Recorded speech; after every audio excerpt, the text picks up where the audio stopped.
नमस्कार विद्यार्थियों, मैं देवेंद्र पारिक स्वागत करता हूं आपका जीके बाई डीके चैनल पर। विद्यार्थियों, आज हम चर्चा करेंगे अंतर्राष्ट्रीय विषय पर, और वो अंतर्राष्ट्रीय विषय जो आज के समय पर बहुत ही प्रासंगिक है और प्रत्येक देश से जुड़ा हुआ है। और न केवल प्रत्येक देश से बल्कि नीचे के स्तर पर देखें तो आप और हमसे भी पूरी तरह से जुड़ा हुआ है, क्योंकि इससे होने वाले नतीजे हम सबको प्रभावित करेंगे।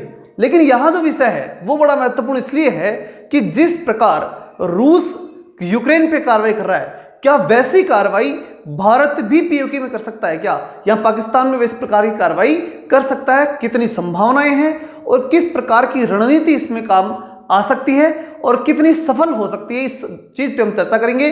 चलिए शुरुआत करते हैं। सबसे पहली और सबसे महत्वपूर्ण बात, जो प्रश्न है वो तो हमारे सामने स्पष्ट है कि क्या रूस की तर्ज पर भारत भी पीओके में कर सकता है कार्रवाई, मतलब क्या भारत भी ऐसी कार्रवाई कर सकता है? तो देखिए, सबसे पहले तो हमें जानना होगा कि रूस वाली कंडीशन कैसी थी। सबसे पहले हम देखें तो रूस के पास में यूक्रेन है, ये सबको आपने अच्छे खासे देख लिया होगा, तो बहुत जानकारी इसकी मिल गई होगी। लेकिन यूक्रेन के वो दो प्रांत जिनमें विद्रोह होता है और जो कि रसिया के समर्थन में है, या ये कहें कि कम्युनिस्टों की एक विचारधारा से पूरी तरह से प्रभावित हैं, वो देश या वो क्षेत्र कौन से हैं? तो वो दो क्षेत्र हैं, डोनेत्स्क और लुहांस्क। ये दो क्षेत्र है और दोनों को मिलाकर के बनता है डोनबास। ये डोनबास जो इलाका बनता है, ये इलाका इन विद्रोहियों का है। किसके विद्रोही? यूक्रेन के विद्रोही। कहां जाना चाहते हैं, किसके समर्थन में जाना चाहते हैं? रूस के समर्थन में। इन्हें सपोर्ट कौन देता है? रूस देता है। ठीक है, रूस इन सबको सपोर्ट करता है। तो इस प्रकार से, और इतने दिन तक तो सपोर्ट चल रहा था, लेकिन अब जो है वो रूस यूक्रेन में प्रवेश करके और अपने इन क्षेत्रों को आजाद करवाना, और साथ ही साथ अब तो यूक्रेन की राजधानी तक, यानी कह सकते हैं कि अब कोई लिमिट नहीं है उसकी, वो कहीं भी जा सकता है, क्योंकि वो जा चुका यूक्रेन में, पहुंच चुका। इसलिए अभी हम नहीं कह सकते कि कहां तक वो अपना कंट्रोल कर लेगा। अब चलते हैं हम भारत की तरफ। भारत में किस प्रकार की परिस्थितियां हैं और क्या इस प्रकार का, अच्छा, इसमें एक सबसे बड़ी बात समझने की होगी कि जिस समय रूस ने यूक्रेन पे आक्रमण किया, उस समय एक बड़ी बात रूस ने कही थी, क्या? कि अगर कोई भी देश बीच में आया तो उसको ऐतिहासिक परिणाम भुगतने पड़ेंगे। बस इसी प्रकार की बात भारत में आती है। क्या? कि भारत की परिस्थितियां और पाकिस्तान में जो क्षेत्र विद्रोह के हैं उनकी परिस्थितियां क्या है, पहले तो हम वो जानेंगे। देखिए, बलूचिस्तान वो इलाका है जिस इलाके के लोग हमेशा पाकिस्तान के विरोध में रहते हैं। ये लोग पाकिस्तान से बिल्कुल संतुष्ट नहीं है, हमेशा विद्रोह की स्थिति में रहते हैं, और काफ़ी बलूच लोग पाकिस्तान से आकर के भारत में भी रहे हैं, और काफ़ी लोग बाहर भी विदेशों में, जैसे अमेरिका जैसे देशों में वो जा चुके हैं। बहुत से बलूच लोग जा चुके हैं। तो कुल मिलाकर हम देखें तो बलूचिस्तान का इलाका हमेशा पाकिस्तान के खिलाफ और भारत के समर्थन में रहा है।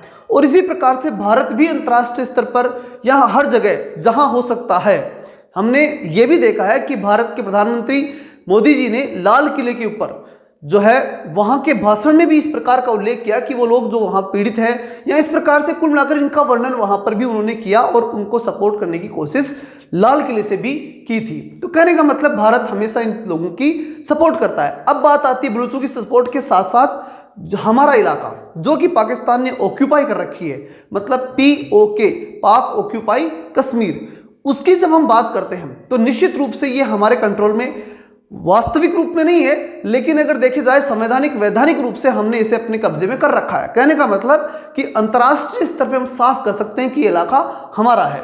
उसके कई रीजन है। पहली बात, भारतीय संसद ने इसे पारित कर रखा है। दूसरी बात, जो जम्मू एंड कश्मीर का जो वहाँ की जो विधानसभा है, उस विधानसभा में आज भी हम POK की सीटों को आरक्षित रखते हैं, संरक्षित रखते हैं। कहने का मतलब हम कानूनी रूप से और हमारे संविधान के दृष्टिकोण से हम पूरी तरह से POK को भारत में ही मानते हैं, और निश्चित रूप से POK भारत का ही हिस्सा है। अब बात आती है कि भौतिक स्थिति में वो हमारे पास नहीं है।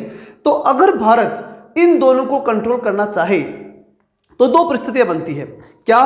पहली बात तो ये कि ये लोग खुद सपोर्ट में आएंगे, क्योंकि एक रीजन तो ये कि पाकिस्तान जैसा देश जो कि आतंकवादी का टैग लग चुका है, आर्थिक स्थिति में बहुत गिरा हुआ है, उसके विकास की कहीं संभावना नहीं है, और जब उसकी विकास की संभावना नहीं है तो ये देश, ये क्षेत्र जो है वो अपने आप को भी विकसित एरिया में नहीं मानते। उनको पूरा विश्वास है कि हम इसके साथ रह करके कभी डेवलप नहीं हो पाएंगे।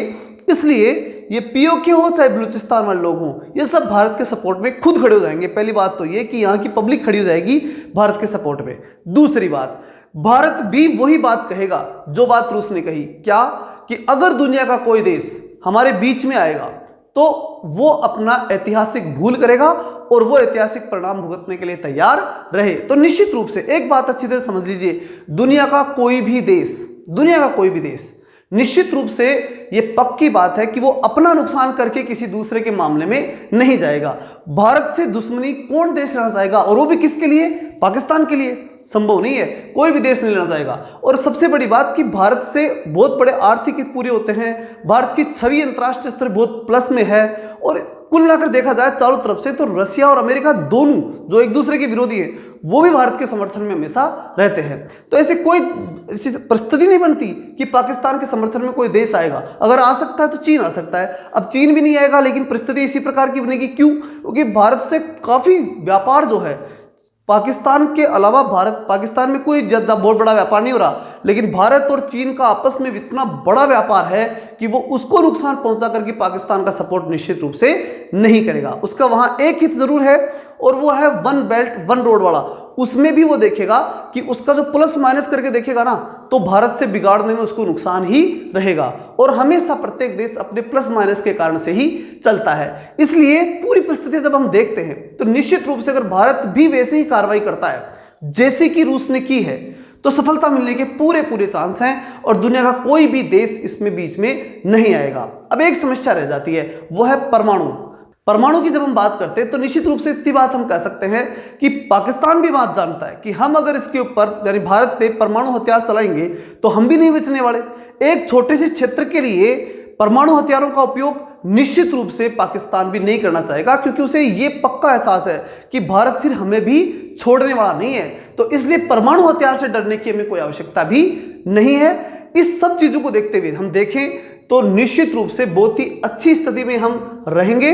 जिस प्रकार से रूस जो है वो यूक्रेन के अंदर अच्छी स्थिति में है, वैसे ही भारत भी यहां पर पॉजिटिव स्थिति में रहेगा। पाकिस्तान बहुत कुछ इसमें नहीं कर पाएगा और हम पीओके को आसानी से भारत में ले पाएंगे।